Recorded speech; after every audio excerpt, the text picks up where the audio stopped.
Selamat pagi Indonesia. Senang sekali saya bisa berjumpa kembali dengan Bapak Ibu sekalian bersama HDR TV. Bapak Ibu sekalian, pada pagi hari ini menjelang siang, kami ingin sekali sharing lagi, melanjutkan pembahasan tentang Law of Attraction. Dan sebelum kita mulai, kami mengingatkan kembali bahwa jangan lupa subscribe, share, like, and comment. Jangan lupa bunyikan loncengnya, karena ketika Bapak Ibu bunyikan loncengnya, Bapak Ibu akan menerima notifikasi dari HDR. Ya, baik teman-teman sekalian, Bapak Ibu sekalian, kita hari ini akan membahas tentang bagaimana menyelesaikan hutang. Karena kita tahu Bapak Ibu, banyak orang dalam kehidupannya tidak terlepas dari hutang. Ya, bisa jadi karena hutang memiliki kendaraan, kemudian terjadi kredit. Bisa jadi karena misalkan Bapak ingin memiliki usaha, kemudian Bapak pinjam modal, sama dengan hutang juga Bapak Ibu. Kemudian misalkan Bapak ingin menyekolahkan putra putri Bapak Ibu sekalian, kebetulan dana juga terbatas, akhirnya Bapak juga hutang. Kemudian masih banyak sekali hutang-hutang yang bertebaran. Nah, kita terkadang juga menghadapi dilematis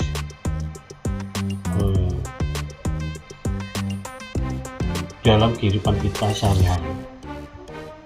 Misalkan Bapak Ibu kepingin memiliki kendaraan,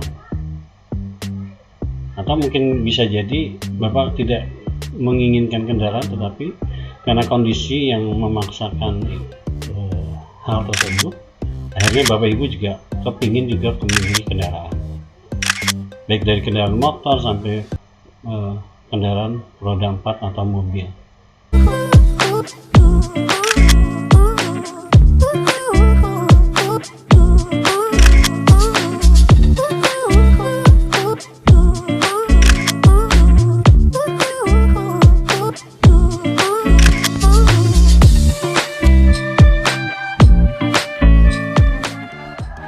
Karena Bapak Ibu, kita tahu bahwa di lingkungan masyarakat Indonesia pada umumnya itu aktivitas seperti itu sudah merupakan circle kehidupan mereka masing-masing.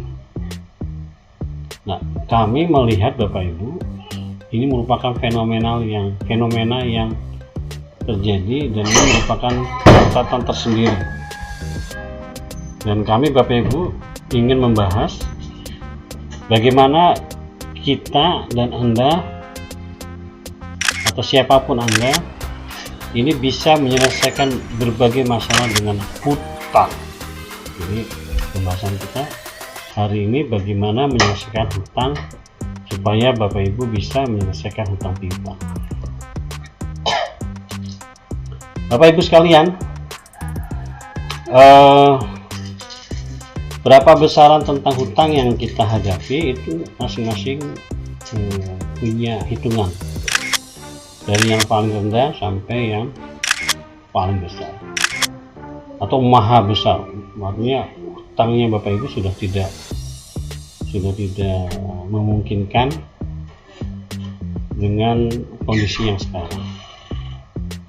Dari hutang 100.000, 200.000, bahkan yang 1 juta, 2 juta, 4 juta, 10 juta, 20 juta, 100 juta, 200 juta, bahkan yang sampai 1 miliar, 2 miliar. Bahkan Bapak Ibu, banyak teman-teman kita, saudara-saudara kita yang hutangnya sampai seumur hidup, bahkan ada yang sampai di bawah mati hutangnya belum selesai. Pertanyaannya, banyak mereka yang menganggap hutang itu hal yang biasa saja.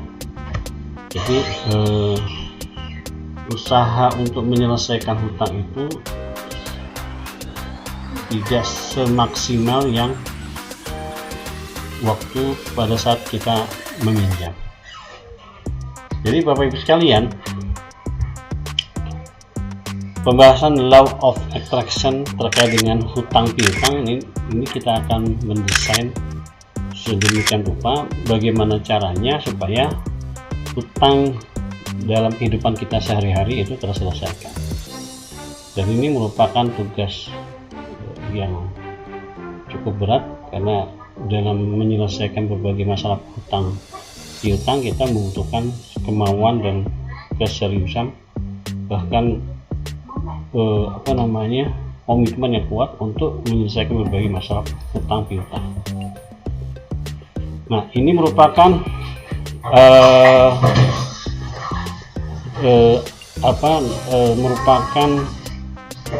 seharusnya merupakan agenda tersendiri dalam hal menyelesaikan masalah hutang piutang. Ya, baik Bapak Ibu sekalian, kalau kita mau menelaah secara detail tentang hutang dan hutang atau masalah hutang saja misalkan, itu ada hutang yang memang harus memiliki itikat untuk menyelesaikan. Ada orang yang hanya tidak ingin memiliki itikat baik untuk menyelesaikan.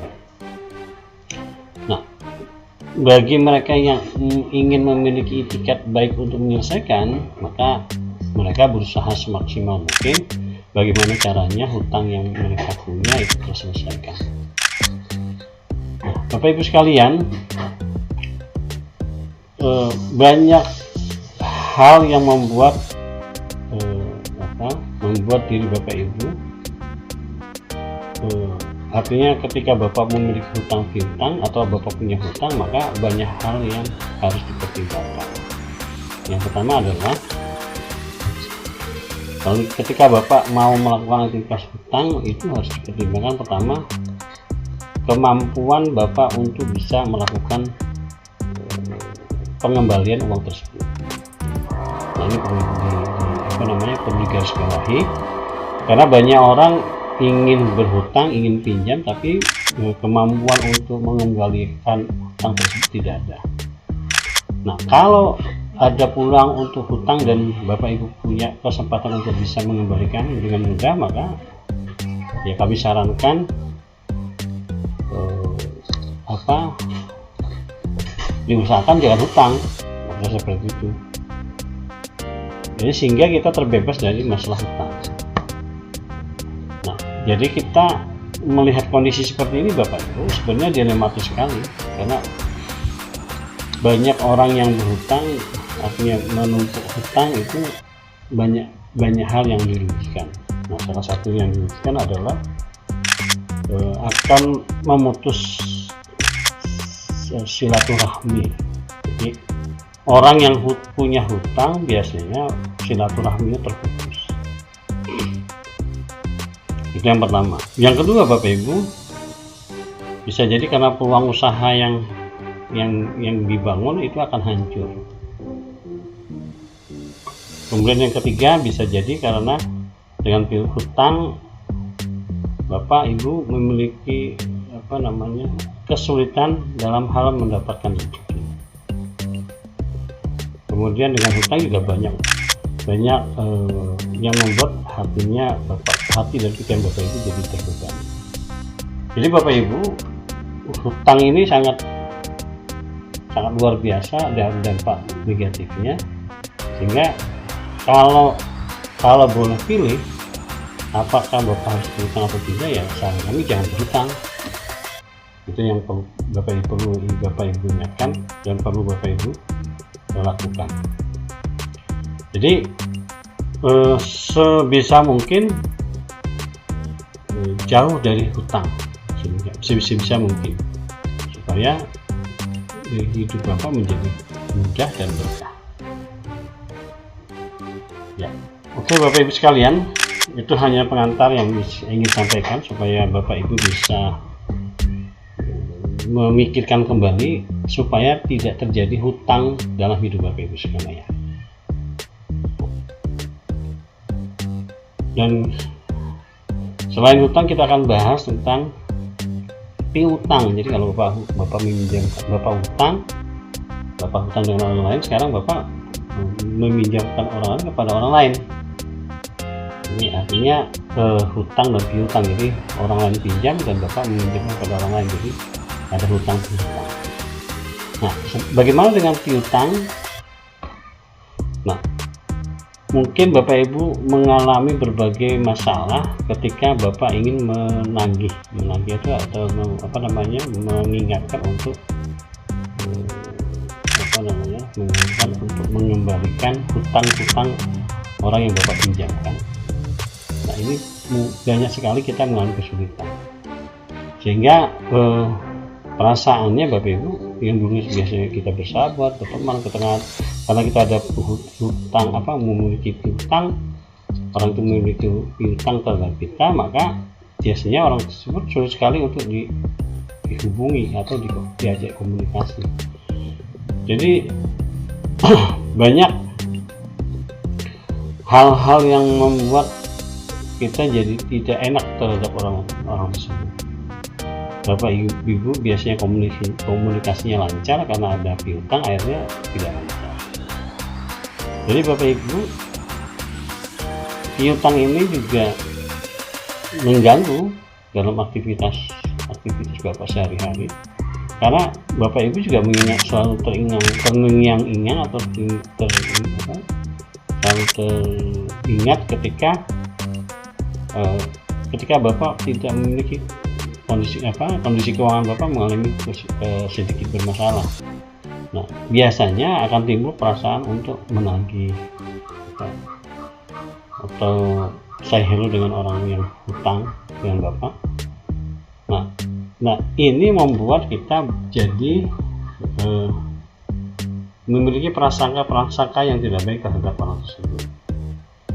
Jadi Bapak Ibu sekalian, hutang dan piutang itu dua hal yang sangat luar biasa dampak negatifnya, sehingga kami mengingatkan kepada Bapak Ibu, bagi yang punya hutang, selesaikan hutang tersebut dengan cepat.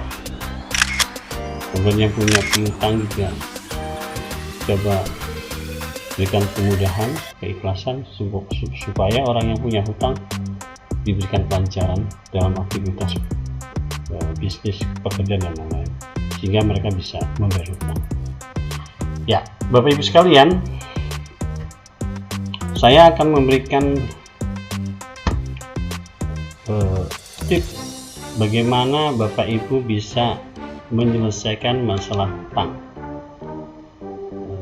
dengan metode law of attraction. Jadi kita akan coba melakukan aktivasi law of attraction untuk menyelesaikan hutang dan piutang. Nah, materi ini merupakan sesi pemrograman bagaimana Bapak bisa menyelesaikan hutang dengan cepat, hutang dan piutang dengan cepat. Nah, sesi yang kita akan sampaikan ke Bapak Ibu ini mudah-mudahan akan menjadi titik balik pemrograman Bapak terhadap bagaimana Bapak Ibu bisa menyelesaikan masalah hutang.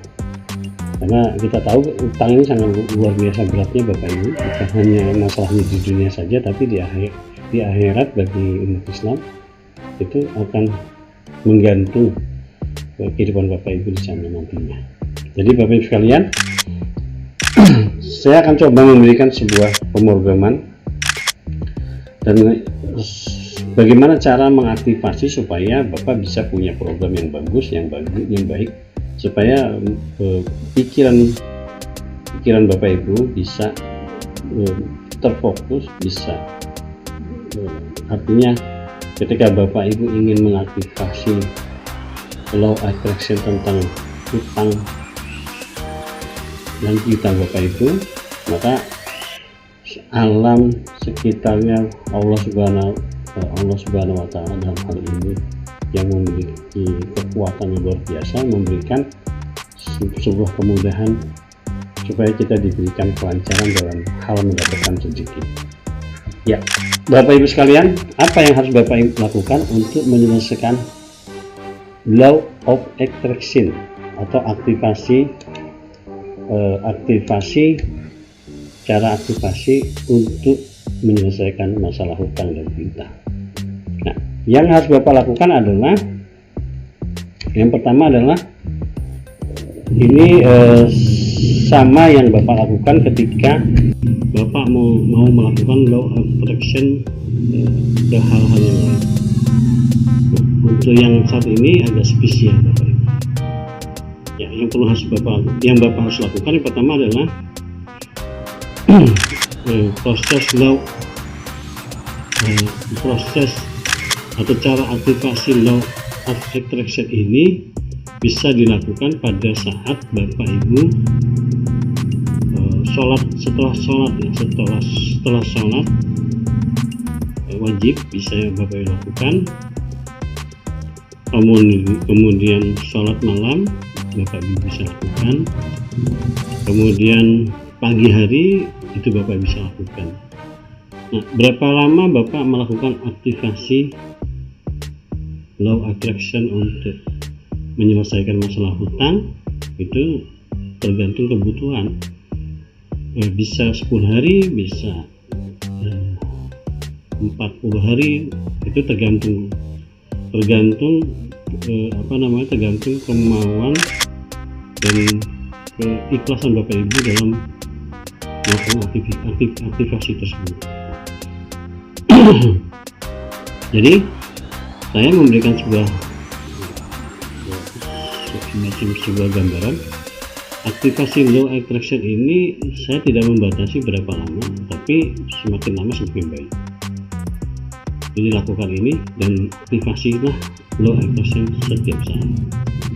Nah, waktu-waktu yang tepat adalah ya tadi sudah sebutkan tadi pada saat selesai sholat wajib, kemudian sholat malam, dan Bapak Ibu bisa lakukan di pagi hari sebelum Bapak Ibu melakukan aktivitas.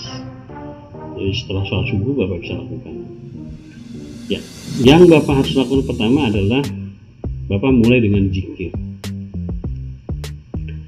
Karena kita tahu Bapak Ibu, semua aktivitas kita sehari-hari itu hubungan horizontalnya, hubungannya ke Sang Pencipta harus sangat luar biasa kuat, karena kita tahu bahwa Allah lah yang menentukan dan mengijabakan, meridhoi apa yang kita lakukan. Jadi mulailah dengan ketika Bapak mau law attraction, mau melakukan aktivasi, ya yang pertama Bapak harus berzikir. Nah, zikirnya apa saja yang Bapak harus lakukan? Yang pertama zikirnya berupa memohon ampun pada Allah Subhanahu wa Ta'ala. Jadi lakukan mohon ampun dulu, artinya posisi Bapak Ibu harus ke dalam kondisi bersih, kemudian tidak ada salah sedikit pun, misalkan seperti itu. Jadi zikirlah dengan mulai minta ampun. Zikirnya apa? Yaitu misalkan astagfirullahaladzim. Nah, ini Bapak bisa lakukan 100 kali, 200 kali, itu terserah Bapak Ibu sekalian. Jadi istighfar astagfirullahaladzim dengan sungguh-sungguh Bapak Ibu sebelum masuk aktivasi, ya Bu. Ini sebelum masuk ke aktivasi. Jadi kita mulai dengan zikir. Nah, ketika Bapak Ibu sudah zikir, Yang pertama yang harus Bapak lakukan adalah minta ampun pada Allah dengan zikir astagfirullahaladzim sampai 100 kali, 200 kali itu lebih baik, 300 lebih baik. Jadi kalau misalkan dikalikan sholat waktu 5 kali berarti 100 kali 5 atau 5 kali 200 kali. Nah itu semakin banyak semakin bagus.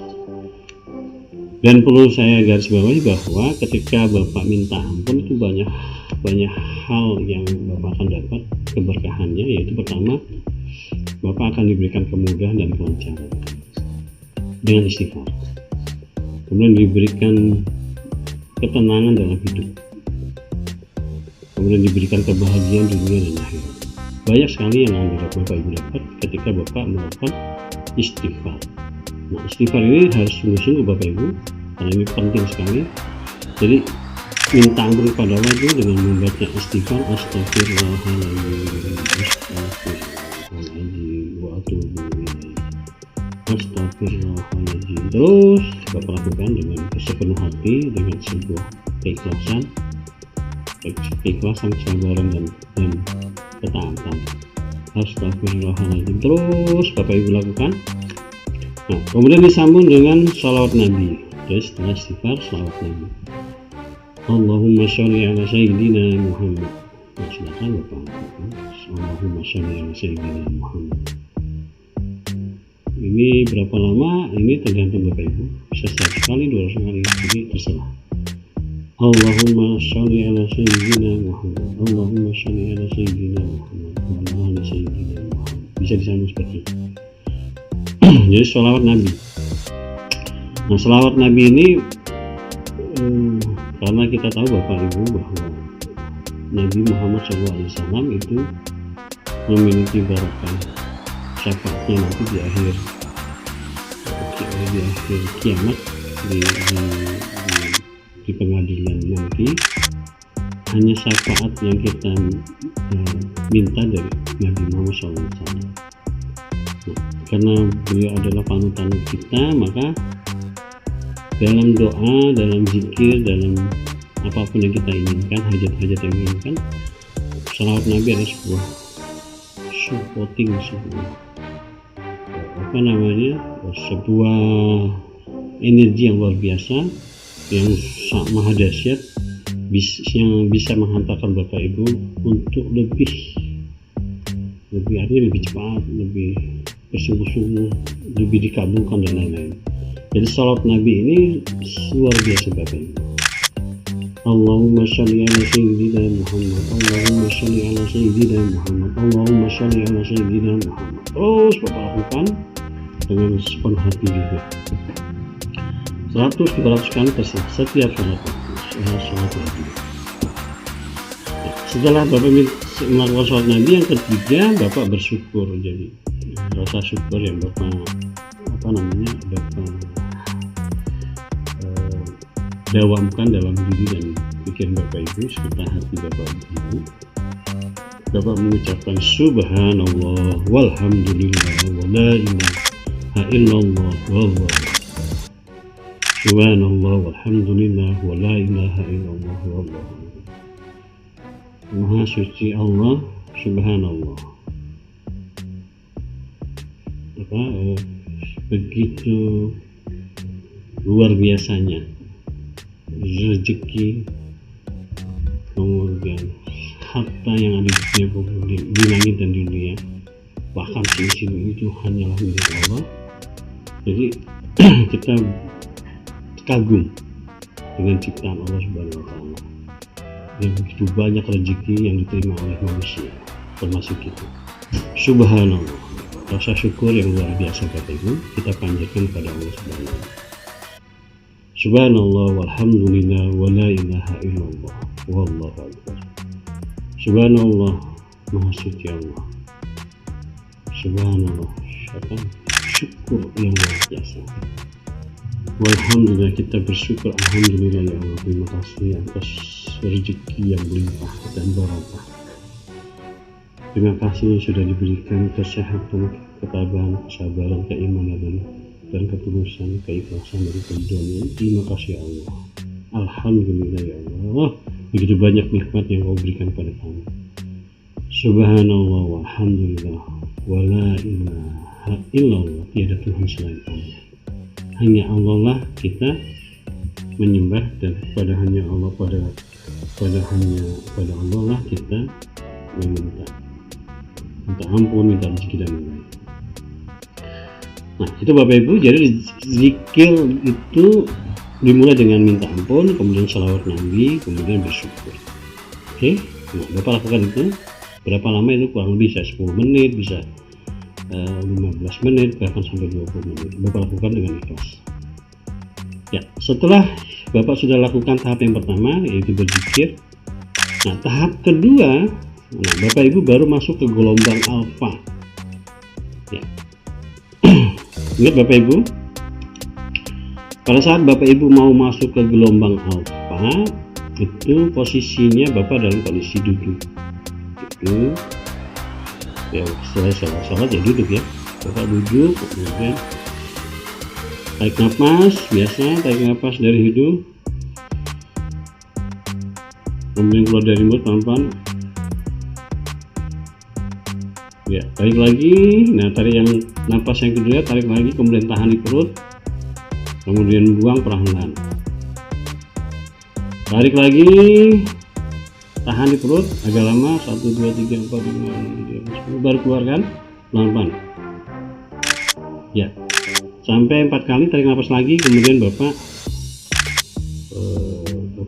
berusaha untuk rileks. Jadi dari kepala, mata, hidung, telinga, turun ke bawah ke pundak, tangan, kemudian di badan Bapak Ibu, jantung, paru-paru, ginjal, hati, dan lain itu dalam kondisi rileks. Kaki, paha, kaki, lutut, kemudian sampai ke jari kaki, dan itu dalam kondisi rileks.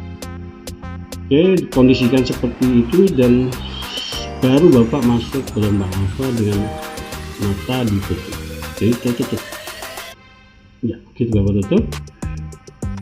Nah, setelah Bapak Ibu tutup matanya, langkah berikutnya adalah Bapak tarik nafas lagi.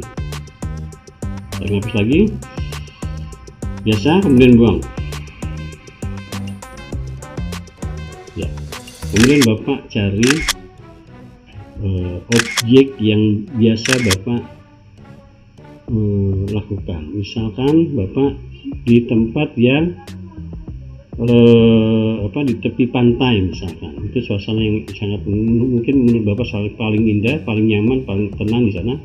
Monggo Bapak hadir dalam kondisi di kondisi alfa, kemudian masuk ke suasana yang Bapak inginkan.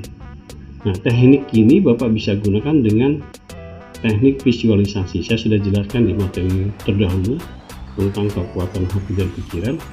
Nah, kita sudah bahas tentang visualisasi. Jadi Bapak Ibu masuk visualisasi. Jadi Bapak masuk visualisasi dari gelombang alfa tadi, masuk visualisasi, kemudian tentukan objek yang Bapak inginkan. Jadi misalkan di tepi pantai, ya, kami persilakan Bapak Ibu masuk, menghadirkan diri Bapak Ibu di tempat pantai, tempat yang di sana ada laut, air jernih dan lain-lain. Sepanjang mata memandang itu laut dengan air yang hijau, luar biasa, biru maksud saya, kemudian bersih, tempat yang nyaman.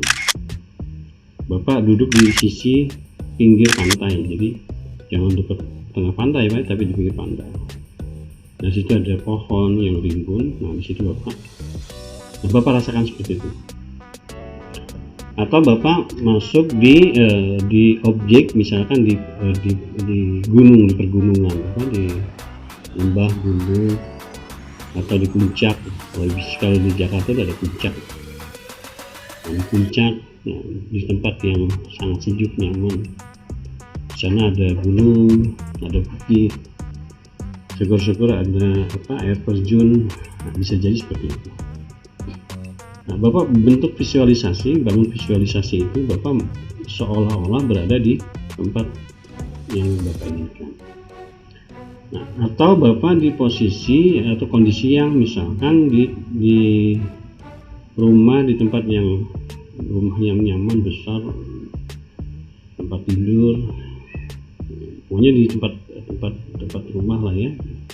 Bapak Ibu melakukan law attraction di ruang tamu dengan aroma terapi yang luar biasa. Ada aroma terapi, jadi sejuk, suasananya nyaman, dingin karena ada AC-nya.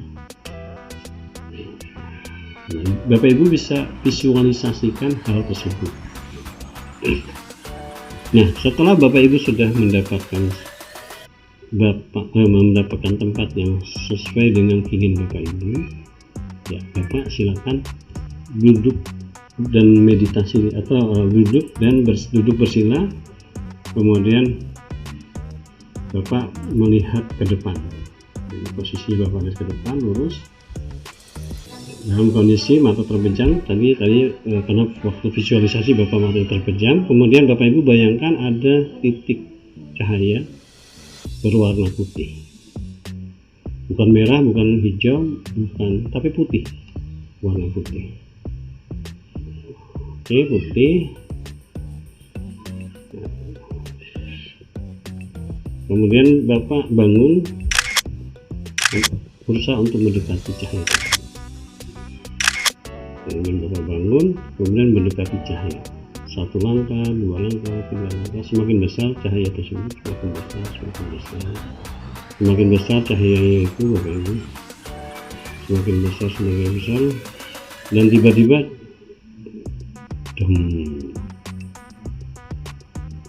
Bapak masuk di sebuah tempat yang di situ merupakan tempat transaksi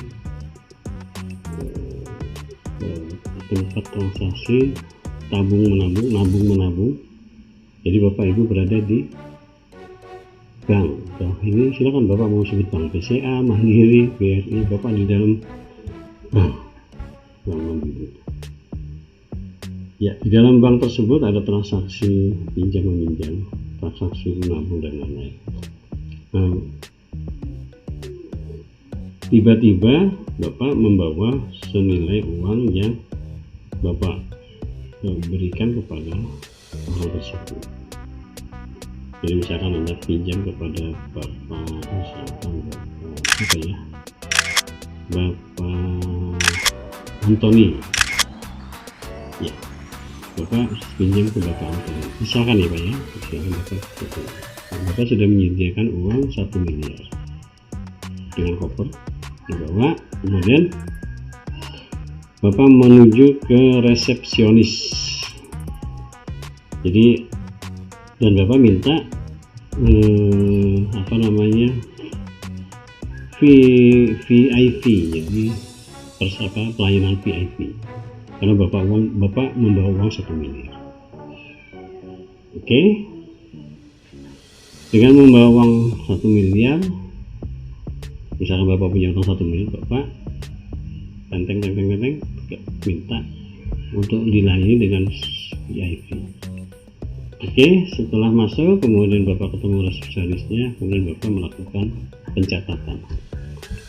Misalkan sudah diterima dari Bapak, misalkan siapapun nama Bapak, misalkan Bapak Helmi, misalkan seperti itu, senilai 1 miliar dikirim untuk misalkan nomor rekening 111122223, misalkan seperti itu. Nah, di situ tertera Bapak Antoni. Nah, kemudian Bapak Ibu setelah Bapak mencatat, kemudian Bapak menulis, yang berikutnya adalah Bapak menandatangani surat transaksi pengiriman. Tangan Hermi, tanda tangan, kemudian di stempel, selesai. Nah, setelah Bapak Ibu melakukan transaksi itu, kemudian Bapak stempel, selesai, lunas, jebret. Bapak Ibu mengucapkan terima kasih pada resepsionis, terima kasih telah membantu. Kemudian Bapak bersyukur, alhamdulillah. Oke, selesai. Kemudian Bapak kembali lagi ke tempat semula, kemudian buka mata Bapak Ibu sekalian. buka matanya, kemudian tarik nafas lagi. Tarik nafas. Oke. Dan Bapak Ibu bersyukur, alhamdulillah, karena sudah diberikan kemudahan dan kelancaran. Nah, itu cara melakukan aktivasi untuk masalah hutang. Nah, kalau untuk piutang Bapak Ibu, ini juga sama, tidak jauh berbeda dengan langkah yang pertama. Langkah untuk untuk menariknya adalah kita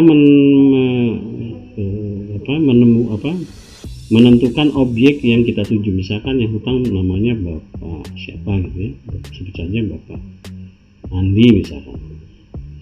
Nah, Bapak Andi ini punya hutang dengan kita 100 juta misalkan. Sudah, kita munculkan wajah Pak Andi, kemudian Pak Andi ini membayar senilai 100 juta kepada Bapak. Nah, itu aja bedanya.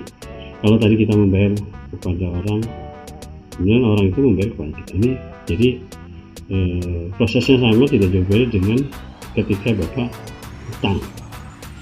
Nanti piutang juga sama. Kalau Bapak Ibu sudah lakukan itu, Bapak Ibu dan melakukan aktivasi dengan luar biasa. Tadi dilakukan bisa 10 hari, 20 hari, 30 hari, bahkan 40 hari secara rutin, secara serius, komitmen, kemauan yang keras dan ya. Nah, langkah selanjutnya Bapak Ibu, setelah Bapak sudah berzikir setiap malam, sholat sampai 40 hari, sudah melakukan aktivasi law of attraction. Nah, yang terakhir Bapak Ibu, apa yang Bapak harus lakukan adalah Bapak doain. Jadi doain itu beda bahasanya. Bapak doain lah semoga apa yang Bapak minta pada Allah itu diberikan kemudahan. Kemudian tambah lagi salawatin, jadi salawatinlah terus menerus. Kapan Bapak punya waktu salawatin. Dan yang terakhir adalah lepasin. Maksudnya lepasin adalah kita pasrah atas ketentuan yang Allah berikan, sehingga supaya Bapak Ibu menjadi lebih ringan, kemudian proses pengabulan juga cepat, ya Bapak lepasin saja. Jadi bukan nggak berhasil, nah itu kan ada perasaan yang seolah-olah kita memaksakan. Pasti Allah akan selesai, Allah bantu kita untuk menyelesaikan ini, tapi ya Bapak Ibu harus sabar. Jadi lepasin saja supaya Bapak akan diberikan ketenangan dari saya.